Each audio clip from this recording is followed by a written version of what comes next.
What's going on, YouTube, man? It's your boy, Big Pain, finally back, to talk about my Eagles. But before I get into that, man, want to apologize for the camera not being able to show myself.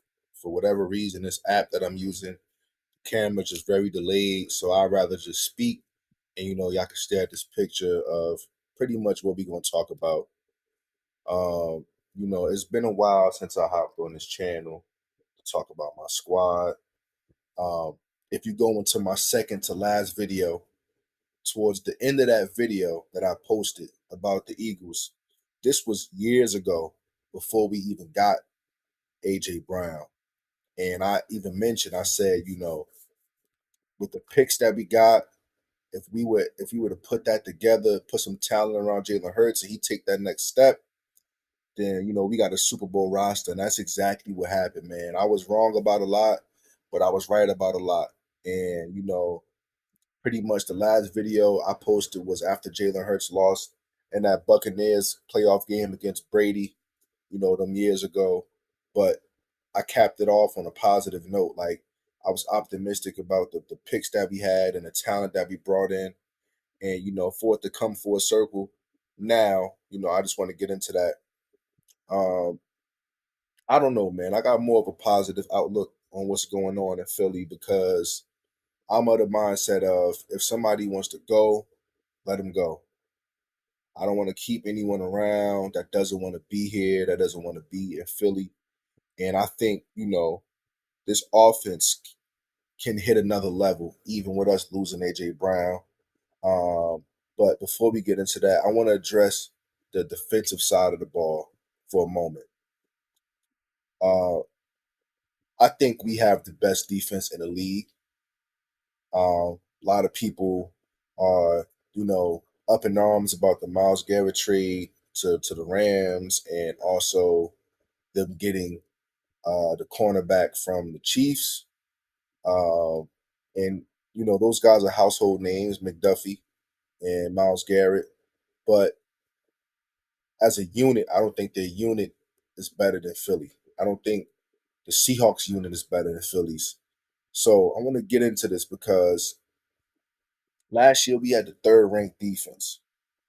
And, with that being said, um, there was at a point where we had one of the worst offenses in the league last year. We led the league in three and outs last year, I believe. So when you lead in the league in the three and outs and you got the number three defense, the defense is always on the field because of the three and outs, and they still number three in total defense. That tells me if we had just a competent offense last year, like if we was ranked 15th in that stat, that our defense would have been ranked number one because they wouldn't have been on the field as much. No other top 10 defense would be top 10, in my opinion, and their offense was looking like how offense was looking. You get what I'm saying? So, to make a long story short, Quinyon Mitchell, all pro, Super Bowl winner. Cooper DeJean, I don't know if he's going to be playing safety this year or not, but all pro in a nickel position as of right now, and safety probably a little bit of hybrid. Tariq Woolen, Super Bowl champion, proven corner. I think it's a steal. We get Makuba back in his second year. He was showing promise. He was leading us in turnovers before injury. Second safety position, Marcus Epps. He's proven, but who knows there? That's the real like glaring position. But then you go to the inside linebackers, and you got Jahad Campbell, who I think would have been a defensive player of the year if he didn't get swapped out for Kobe Dean. Um, Not defensive player of the year, sorry, defensive rookie of the year. Pardon me. And then you got Zach Bond, who was a defensive player of the year candidate just a season ago or 2 seasons ago now.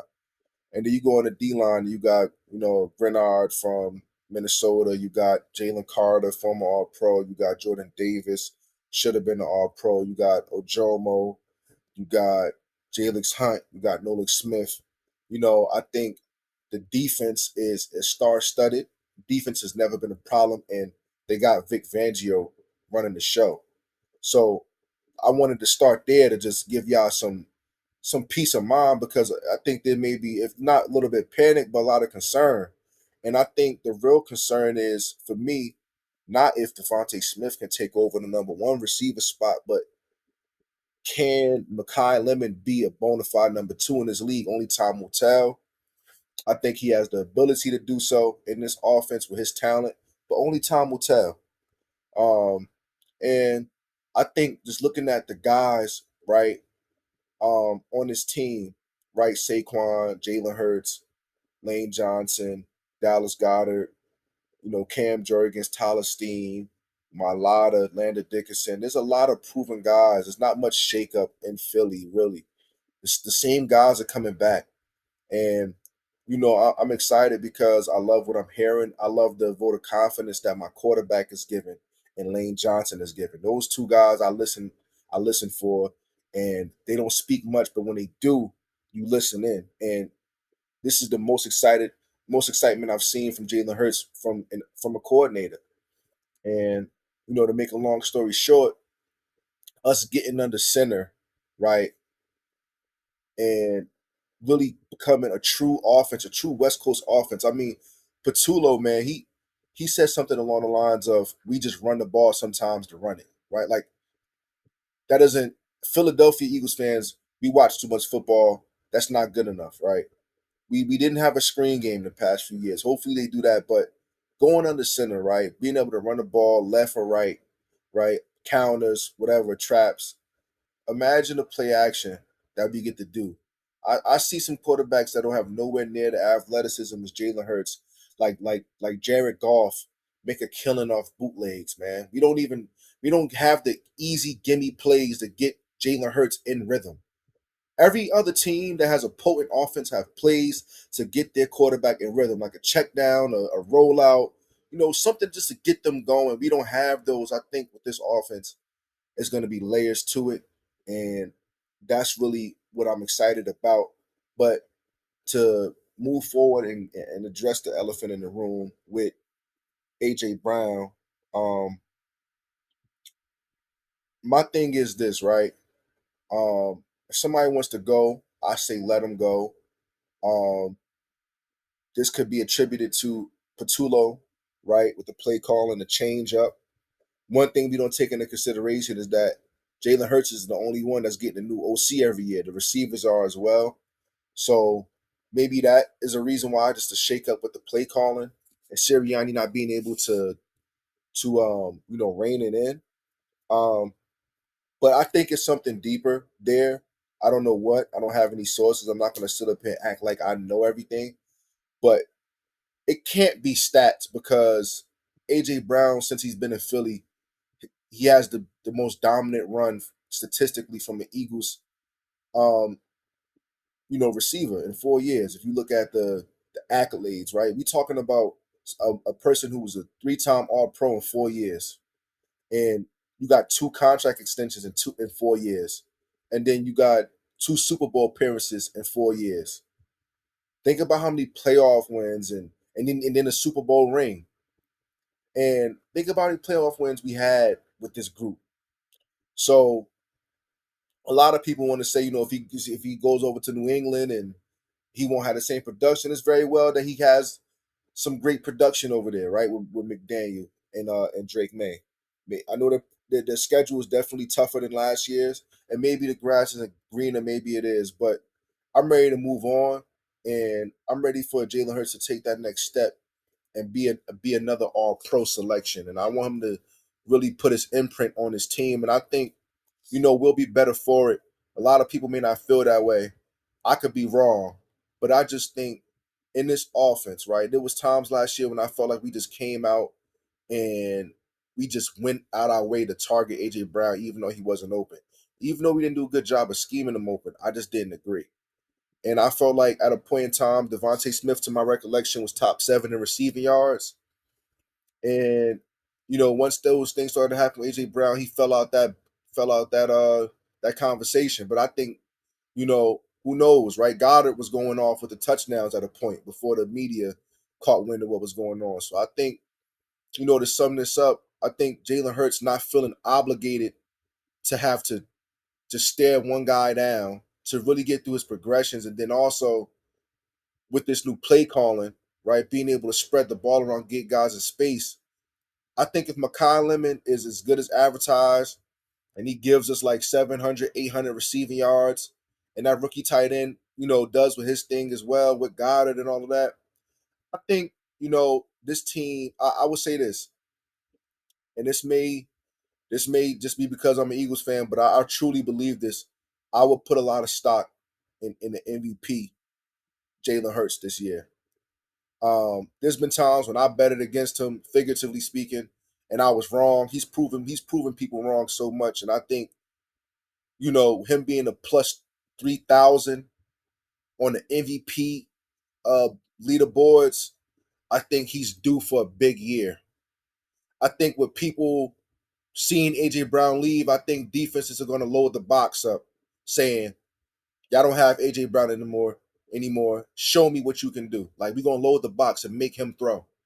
And I think because of that, we're gonna get a lot of exotic defenses because Saquon is the guy still a all world talent that people gonna hone in on that on Jalen Hurts in the run game. And I think it's going to open up so much in the play action. I think it's going to open up so many shots downfield with Hollywood Brown and those dudes and Wicks and Smith and across the middle with Goddard because this offense is going to have layers.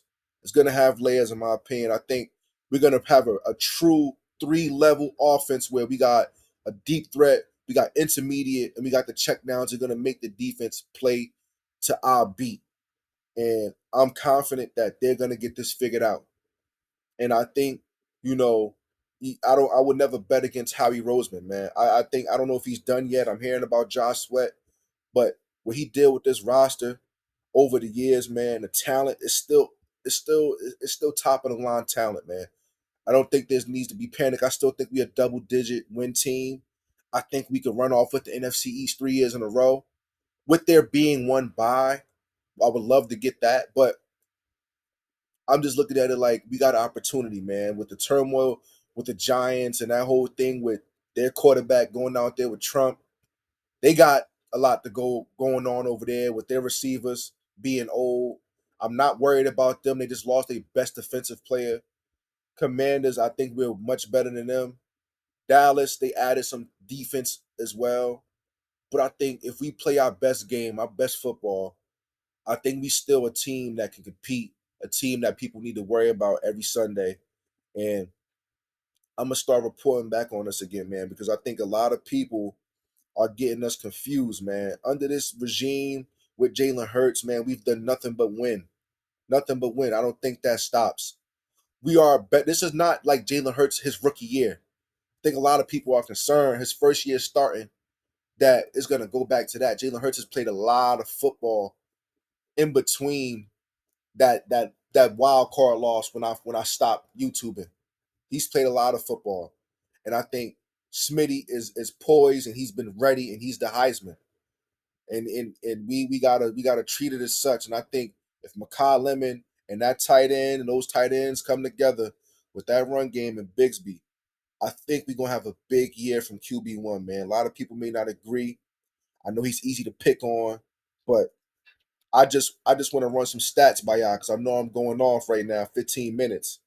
We're getting close to 15 minutes, but I want to run some stats by y'all for a moment before I end this off because a lot of people don't understand Jalen Hurts and what he does um, on a yearly basis, and people just take it for granted because they don't like his style.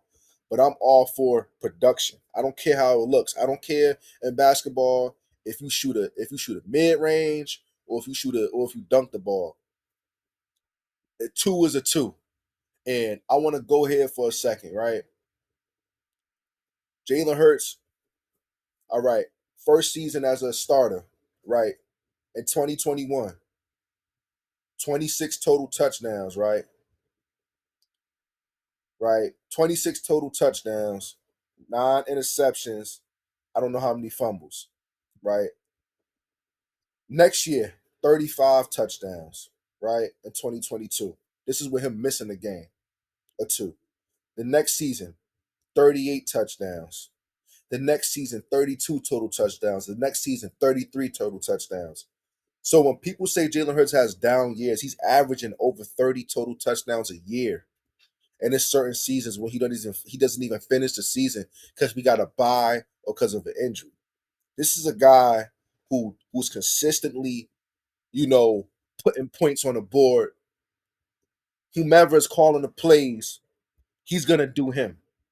If this guy from the Green Bay Packers is as good as advertised, I expect Jalen Hurts to have a big year. You should too, if you've been watching Philly over the years. And I think we need to just pause for a second. And AJ Brown moving on, it sucks to see, right? But I like the fact that we got rid of him while he still has value.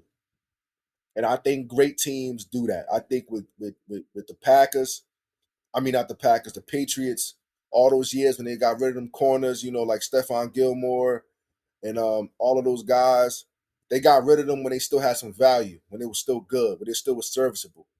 But I'd rather get rid of someone a year too early than a year too late. And um, that's why I want to be as a team. And I think us getting the tight end, right, having that transition from Zach Ertz to Goddard to now this rookie, right? That transition from now Devontae Smith moving up to now Mekhi Lemon taking Devontae Smith's spot. I'm all for it. I'm all for it. I think we did it on a defensive end. In 2022 we had Fletcher Cox, we had Javon Hargrave, we had Hassan Reddick, then we had Josh Sweat, we had T.J. Edwards and Kaiser White and Darius Slay and James Bradbury. A couple years later, we got Cooper DeJean at corner, Quinyon Mitchell, Zach Bond, N'Kobe Dean, uh, Jalen Carter, Jordan Davis, Milton Williams, Ojomo, Nolan Smith, etc. Howie Roseman has gotten ahead of the curve, and he's had guys have to pass the torch and teach the youth. And if you look at our left tackle lineage, going from Mailata, going from Jason Peters to Mailata, he gets ahead of these things, man. And when he drafts guys, he develops them. I mean, the team we develop the front seven. I don't think there's any reason to be concerned. And this video has been longer than I expected it to. I didn't expect it to be this long, but it's been a long time since I reported on my squad. I'm gonna be here through the ups and the downs with my team. Seen us win a lot of games under this quarterback, man. And I think really the real concern is the head coach. And we're forgetting how we were just disgusted and disgruntled with Sirianni in 2021, in 2023, and in 2025, right? It's been Super Bowl wild card, Super Bowl wild card, right? We can't keep going in that direction of highs, high, super highs, and then low lows. Granted, some people will kill for that success, but I think we can have a team where we go back to back. And Sirianni has to own that because my thing is this.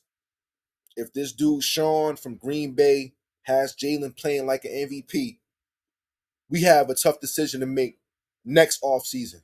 Because how are we going to let another OC leave the building and then let this dude pick a guy? I'm not with it. I'm not with it. If this OC comes in and balls out, we need to have some tough conversations about who's going to be the head coach of this team. Because my head coach needs to be able to call plays when necessary. McVay, Andy Reid, old boy from the 49ers, I'm drawing a blank right now, but him, right? I need you to be able to call plays for me. I'm sorry. I'm sorry. If you're going to be head coach of my team, you can't just be an overseer. You got to be able to take over games and take over games effectively. So if this dude goes out here and got my team looking like that, and we looking great, I think we need to pull a Brad Stevens like the Boston Celtics did, put Sirianni in the front office somewhere, finish out his contract, and let this dude take over because Jalen Hurts does not deserve shakeup every year. And the receivers didn't deserve that. AJ Brown didn't deserve that. We keep talking about Jalen Hurts having a new OC every year. That means the O line has a new OC every year. That means the receivers got a new OC every year. The running backs, it's not just the quarterback. And I think that may have attributed to AJ Brown leaving because of how much shakeup and how inconsistent the offense was. I didn't like how he went about it, but I do understand, and we can't forget that we were frustrated last year. We had a defense that was a Super Bowl defense. Sam Darnold won a Super Bowl last year, bro. We should have won that. in my opinion. And I think he had all rights to be frustrated. Now, all the off the field rumors about him and whatever the case may be, I can't speak for that, so I'm not gonna speak on that. But from just what I've seen as a fan, I think, Sirianni, he needs to do better. I think he needs to do better. I think he knows that. I think he knows that, man. So um that's pretty much what I'm gonna do. I'm gonna cap this video off right here. I went on for a little while. Whoever listens to the video, man, I hope y'all enjoyed it. I think this year is going to be an exciting year. Like I said, man, Jalen Hurts MVP stock. You said it. You heard it here first on Big Pain Page, June 3rd, 2026. This is after we traded AJ Brown, and I'm saying, and I'm talking with my chest out because I know my quarterback, man. I know what he can do, and if they put him in position, because Jalen Hurts, we talk about him being a system quarterback. I heard somebody say system quarterback, and I'm like, what system? When has Sirianni ever been known to be a guy with a system that's elite? Nobody wants we not the Sirianni system. It's not even a thing, man. It's not like Andy Reid or McVay. You get what I'm saying? It's not that. It's not Sean Payton. That's not that. That's not like Jalen Hurts, for what it's worth, has, out of all the guys that y'all want to talk about that's the top quarterbacks, he probably had some of the worst play calling, man. We calling QB powers on third and long, and y'all want to say it's because my quarterback can't read a defense? How can he read a defense in the defense that's been stagnating the AFC quarterbacks like Lamar and Josh Allen for all these years in Kansas City and Spagnola? Jalen Hurts has dotted them up multiple times on big stages, on primetime games and regular season games. He has no trouble with them when they ask him to pass. So we've seen when Jalen Hurts is at his best, Jalen Hurts is the best player almost in the league.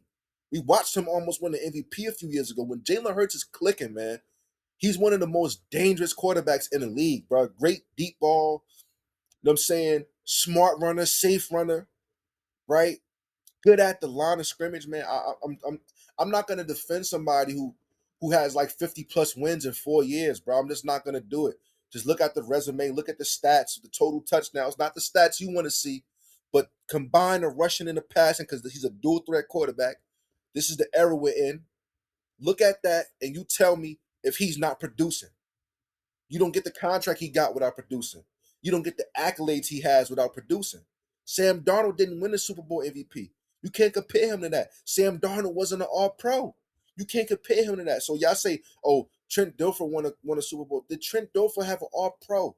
Did Trent Dilfer have a Super Bowl MVP? My guy Jalen Hurts with Mahomes on the field was the best player in 2 Super Bowls now. Two. It's no mistake. One could be he got lucky.